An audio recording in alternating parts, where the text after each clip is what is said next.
నల్గొండ పట్టణంలోని బండారు గార్డెన్స్ లో ఆర్యవైశ్య మహాసభ నల్గొండ జిల్లా నూతన కార్యవర్గ సభ్యుల ప్రమాణ స్వీకార కార్యక్రమానికి తెలంగాణ శాసనమండలి చైర్మన్ గుత్తా సుఖేందర్ రెడ్డి ముఖ్య అతిథిగా హాజరయ్యారు. నూతనంగా ఎన్నికైన జిల్లా ఆర్యవైశ్య మహాసభ అధ్యక్షుడు కార్యవర్గాన్ని ఆయన అభినందించారు. ఈ సందర్భంగా గుత్తా సుఖేందర్ రెడ్డి మాట్లాడుతూ నూతనంగా ఎన్నికైన కార్యవర్గ సభ్యులు తమకు పదవులు దక్కడం బాధ్యతగా భావించాలని తెలిపారు. ఈ కార్యక్రమంలో ఆర్యవైశ్య మహాసభ రాష్ట్ర అధ్యక్షుడు అమరవాది లక్ష్మీనారాయణ, కార్పొరేషన్ చైర్మన్ కాల్వ సుజాత, జిల్లా ఆర్యవైశ్య మహాసభ మాజీ అధ్యక్షుడు వనమ వెంకటేశ్వర్లు తదితరులు పాల్గొన్నారు. సాయిబాబా టెంపుల్ నిర్వహణ మొత్తం ఆర్యవైశ్యులు చేస్తున్నారు. ఇప్పుడు దాదాపు 20 కోట్లతోనే వెంకటేశ్వర స్వామి ఆలయాన్ని కడుతున్నారు. దానికి నేను గత ప్రభుత్వంలోనే 6 కోట్లు ప్రభుత్వం నుంచి మంజూరు కూడా ఇప్పించాను. ఇంకా ఇప్పిస్తాను. కాబట్టి ఎప్పుడైనా సరే చేయాలనేటువంటి సంకల్పం మనలో ఉంటే తప్పనిసరిగా కార్యక్రమాలు పూర్తవుతాయి. మీ అందరితో నేను ఒకటే, ఎందుకంటే సమాజంలో వయసులు అంటే బాగా డబ్బులున్న వాళ్ళుగానే భావిస్తారు. కానీ దీంట్లో చాలా పేదవాళ్ళు కూడా ఉన్నారు. వాళ్ళని ఆదుకోవాల్సినటువంటి బాధ్యత డబ్బులు ఉన్నటువంటి వాళ్ళు.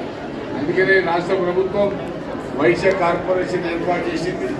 నిన్ననే నా శాసన మండలిలోనే దీనికి ప్రశ్న వచ్చినప్పుడు తప్పనిసరిగా ఈ సంవత్సరం దానికి డబ్బులు కేటాయించి ఆర్య వయసులో ఉన్నటువంటి పేదవాళ్ళను ఏ విధంగా వాళ్ళకు ఉపాధి కల్పించాలి, ఏ విధంగా ఆదుకోవాలనేటువంటి ఆలోచనతో ప్రభుత్వం గౌరవ ముఖ్యమంత్రి గారి నేతృత్వంలో నడుస్తుందనేటువంటి విషయాన్ని నేను ఈ సందర్భంగా మనవి చేస్తూ, అదేవిధంగా ఈ జిల్లాలో మరి గౌరవ మంత్రి వెంకటరెడ్డి గారి యొక్క సహకారంతో ఈ భవనానికి కావాల్సిన స్థలం కావచ్చు, దానికి కావాల్సినటువంటి మరి మిగతా విషయాల్లో వాటిని రిక్వెస్ట్ చేయండి.